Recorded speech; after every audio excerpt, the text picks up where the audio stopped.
Baby boomers, do you have a desire for self improvement and you're looking for a way to renew your purpose? If so, lean into today's show because I'll be sharing 6 psychological reinvention suggestions to help you move through your 60s and beyond.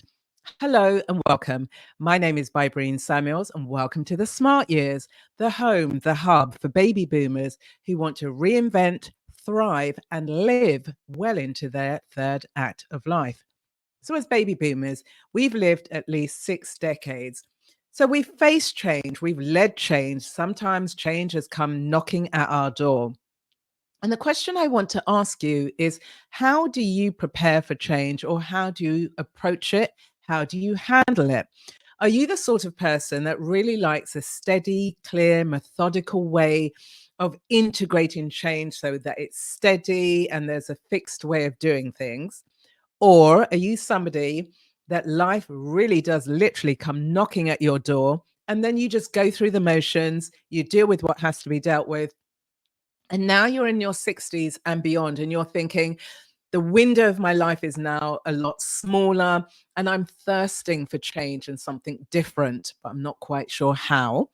And then are you somebody who change is really effortless for you? When it arrives, you rise up to meet it. So you're in flow and align with what life is trying to show you. Either way, psychological reinvention really is about the transformational process that life is requiring you to rise up to meet so that you can redefine your self identity, your image, as well as your purpose in life.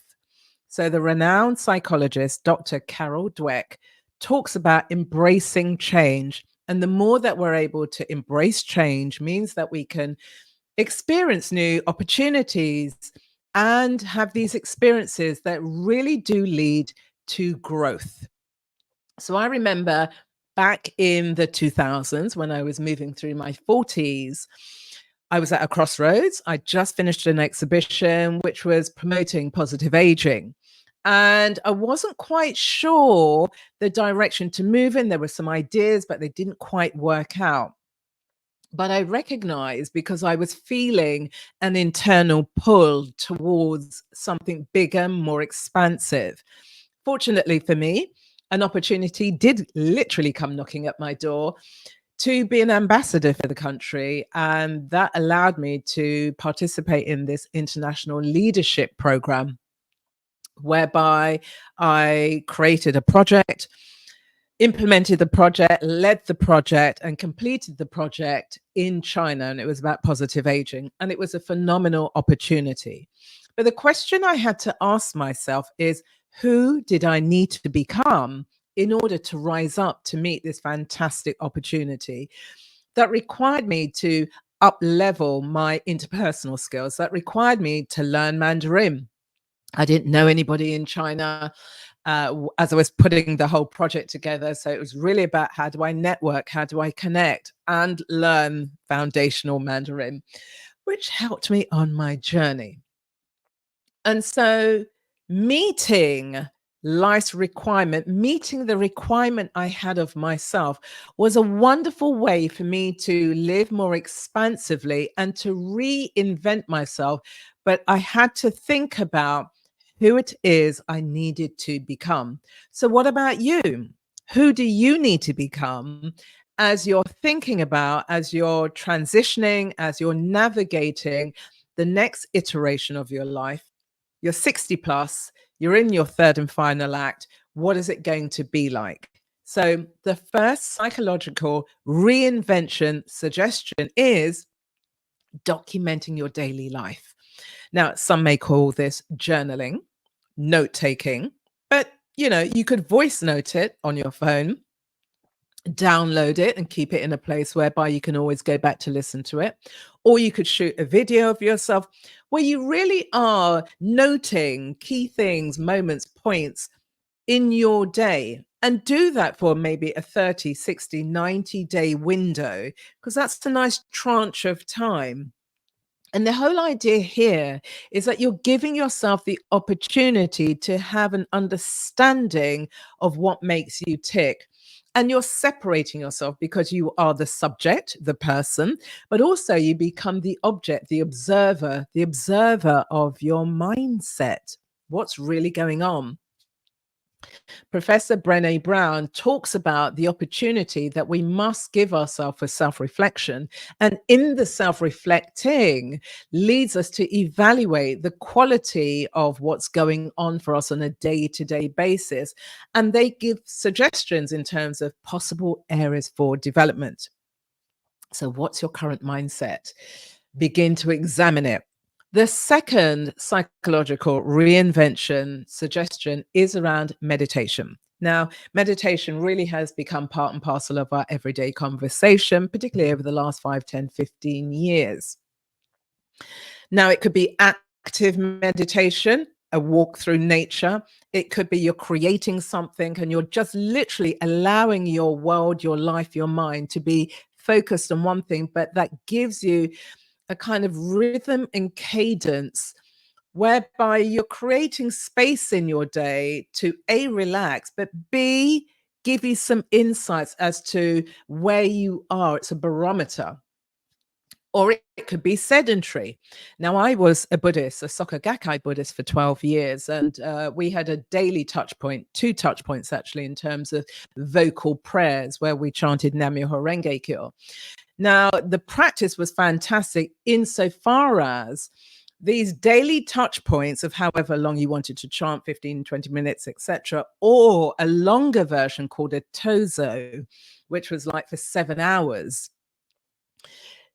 Each and every one of them gave you a fantastic opportunity for you to actively observe what it is that you think about. What are those recurring thoughts, conversations, dialogues that are going on? You will get to see how healthy or unhealthy your thoughts are. But it was a wonderful way to, it provided an aperture into my mind. And for those who practice that type of Buddhism or any other type of meditative practice, what do you think about? What's occupying your mind? Are you the sort of person whereby you're a great cheerleader of yourself? What you think about is the positive elements of life and yourself, which is fantastic because that can lead you, springboard you into action. Or do you have the critic, the internal critic that's telling you you're not good enough, you don't have this, you can't do that? Or have you actually integrated, imbibed all the negative conversations and thoughts that other people have shared with you, projected onto you in terms of who they think or thought or who you should be? Meditation, whatever format you use, the choice is yours. But give yourself the opportunity to have this aperture into what's going on for you and how can you make those shifts. So with meditation, there's a few things that you can do, but if meditation is not your thing, maybe what you can do is seek out the counsel of close friends and family. Identify people who you trust, who you can actually have a candid conversation with. And actually, what you're doing is inviting them into a candid reflection of who they observe you to be, what their experience of you is like. Now, it takes courage to do this. Try it. I mean, I've tried it at various points in my life prior to me practicing Buddhism and since. But the idea here is to have these candid conversations because we change, or we could be resistant to change in a way that is leading us into unhealthy practices. And the idea here is that you're creating an environment where people can be honest with you and for you to receive what is being shared with you, not to defend yourself one way or another with what is being shared. And the idea is that you take all of that feedback and in your own time, you will process what was shared with you. You might notice that there are common recurring themes from different people who are identifying something for you that can lead to your growth and development. So, meditation or speaking to those trusted people in your life can help to open you up so that you step into this growth mindset. The third psychological reinvention suggestion is setting goals and having a vision for your life. You've lived 60 plus decades, and so you know what it is to achieve a goal, consciously or otherwise. There have been markers in your life that you can point to and say, oh, I had a vision around that and it did come true and I made it happen, or whatever the case may be. But here you are as a baby boomer in the last season of your life. And I want you to think about the current goals that you have or the vision that you have that may have been around for quite some time and they haven't materialized as yet. Now, I'm not saying just jettison them because it hasn't happened yet. The question I want you to ask yourself is, how valid are these goals and this vision for the season of life I am in now? Now, if there's a complete alignment, fantastic. If you recognize there needs to be a few tweaks, great. Or you might recognize, that was a dream I had and I've just been pursuing it because once I've committed to something, I'm going to see it through to the end. Well, your wisdom might be telling you that dream or those goals don't really suit who I am now and or who I'm becoming. So maybe it's a chance for you to set some new goals. What's the new vision? Now, I remember back in 2012, about 12 years ago, I was at one of those crossroads that life presents us with. And I remember I went to bed one night, woke up with these really profound images, obviously through my dream state. There were certain pathways that had opened up in terms of what could be perceived as goals. And I remember I opened up my vision book, put a beautiful picture of myself in there, and then wrote around my picture the things that came to me in the vision. And one of them was to write a book. And so I did. This is my book. Proud of my little book. And it's a business book for nonprofit organizations. And so that led me deeper into the world of writing. I became an author and an independent publisher. I didn't publish it or sell it through Amazon, but I sold it into 6 sectors. And that was one of the images that came to me. And that opened me up. It's about, who do I need to become? What faith and confidence do I have in myself to write a book based on my lived actual experiences together with research from people who are still in the sector? And it was a wonderful experience. But that's something now that I have done. Another one was about being a media presenter. Another opportunity crossed my path, and it was about becoming a media commentator for the BBC. So I pursued the opportunity, was selected for it. And, over a few years, I was commentating on BBC radio stations. And then just before lockdown, just before the pandemic, as it was literally kicking in, I was on BBC World News. And so being this BBC media commentator was also something that emerged in that dream. And so over the last 10, 11-ish years, I've literally been ticking off all the different things that were in that dream. And so I turned 60 last August, and it was time for me to set a new vision for my life. And so there are a couple of things from the old vision, but I thought, is that really me now? Is it something that I want to pursue? I'm interested in? Can I create room for other things to emerge so that let's see what else could emerge. And one of the things from my previous dream was being a software engineer. I didn't see it in the dream, but it was something that emerged in my life over the last 6 years or so. So setting this vision, having this goal, looking at yourself and thinking, what's the relevance of it now? And who do I need to become? And answer it honestly. That's the third one. The fourth one is about a growth mindset, exploring new opportunities. Who do you need to become?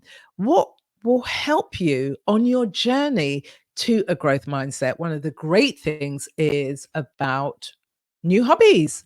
Or maybe your old hobbies that you had to put to the side because life's, decisions and responsibilities led you in different directions. And now you're actively choosing to reactivate your life along the lines of your hobbies, or there's different interests that have emerged and you're keen to explore those opportunities and activities. So, what hobbies have you got? What's the self talk? Pay attention to your self talk. What's the inner dialogue? Is it coulda, woulda, shoulda, gonna? Is it no, I can do this? I recognize that is that saying, that quote, your life begins on the other side of the challenge. Step into it. Who do you need to become? How could you expand your life? Some of these new activities are going to require you to rise up in yourself, to acquire new skills, new insights, new knowledge that's going to help you step in really as maybe the first time for a very long time as a lifelong learner, that you're picking and choosing and just really exploring what life has to offer, because you still have a contribution you want to make to your own life and maybe to your immediate circle, whatever the sphere of your influences or your contribution towards having a growth mindset and allowing yourself to step back into your old hobbies, or B, you've identified some new interests that you want to explore, step into them because they're going to help activate your growth mindset. So that's the fourth one. The fifth one is about building resilience and coping strategies and mechanisms. Being in your 60s and beyond, obviously life has presented itself to you in so many different ways. And so here, how do you tend to deal with life challenges and life stresses? Do you capitulate to them? Do you crumble? Do you avoid them? Do you run away from them, or do you run towards them? What is it that strengthens that resilience muscle? What's going to help you unleash the muscle so that you can be confident and comfortable as you're moving through life's challenges? And one of the things that I find in my own life is having a self-care practice. If you haven't got a self-care practice, I would actively encourage you to develop one. So self-care can happen in a variety of different ways. It might be a weekly thing that you do, a pampering session, for example, or it might be a daily thing that you do. And the idea here is, how can you build in nourishment into your life that facilitates your life, that aids, that brings a sense of soothing and comfort and care, so that you're able to deal with the vicissitudes of life. There's going to be highs and there's going to be lows, and then there's going to be things in between. How do you rise up to meet them? How do you open yourself up to accommodate them, whereby you're still able to maintain a sense of yourself and yet deal with the challenge that's in front of you? So, one of my self care practices is exercise. Movement. I would say that movement is my first language. So I turned 60 last year. And when I turned 60, I was also celebrating the fact that for 55 years, I have created, built, and maintained a movement practice throughout my life.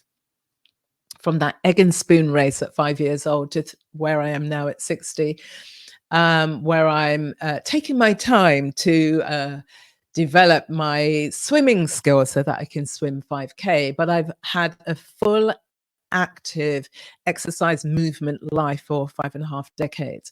Now that has been sensational for me in terms of, aiding my well-being. And yes, there have been so many challenges, but the fact that I've had exercise or movement as part of my life has facilitated my journey towards, even in the most challenging of situations, it's given me that sense of, I can always come back to this. This is like my touch point. This is my salve. What's yours? That's just one of mine. But Self-care psychologically, movement has done so much for me. It's brought a sense of calm and in ease and a level of mastery over my life. It's a lifelong thing. Nobody is a linear or has linear experiences. But what can you do to improve the quality of your life, recognizing the person, the woman you are today, the man you are today through your 60s and beyond isn't the same person as you've journeyed through the different decades. And so, what is it that you need to facilitate your journey? So, build up the resilience, your coping mechanisms. And that's the fifth psychological reinvention suggestion for you. And the sixth and final one is about your support network. Now, friendships have changed over the years, over the decades. You may still have some friends through each season of your life. And if you have, great. And if you haven't, equally great, because this is an opportunity for you to really tap in and explore what is it that you actually like and dislike. Where are you in your contribution towards developing meaningful friendships where you can have real, honest, earnest, meaningful conversations with people in your life? And so the support network could be 3 to 5 people that you choose, that you value, and you demonstrate your value to them, and you allow them to demonstrate their value to you, who your each other's support networks. Identify these people. Place yourself in position whereby you can meet new people, maybe through these new activities and the hobbies that you do. Maybe it's a networking opportunity. Maybe it's a conference. But it is your responsibility to raise yourself up, to connect with people in meaningful ways, where there's this beautiful reciprocity, because you value yourself, you value the relationships that you have. And so having a support network, it doesn't have to be huge, 3, maybe up to 5 people that you trust and they trust you. And also recognize that there are some friendships you may have that you've outgrown. There's nothing wrong with that. And they may have outgrown you, and that's equally fine. Let them go with grace.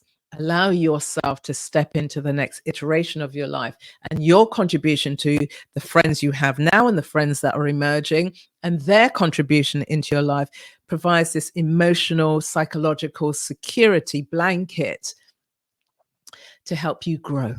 So they are the 6 psychological reinvention suggestions that can help you as baby boomers move through your third act of life. I'd love to hear what reinvention tools, processes, practices that you are actively involved in. How have you reinvented yourself? Put your comments in the comment box below. I'd love to be in conversation with you around all of this. Or if you're struggling, there's a sense, there's a part of you that really does want to step into or step over that psychological fence that you have there so that you can reinvent yourself.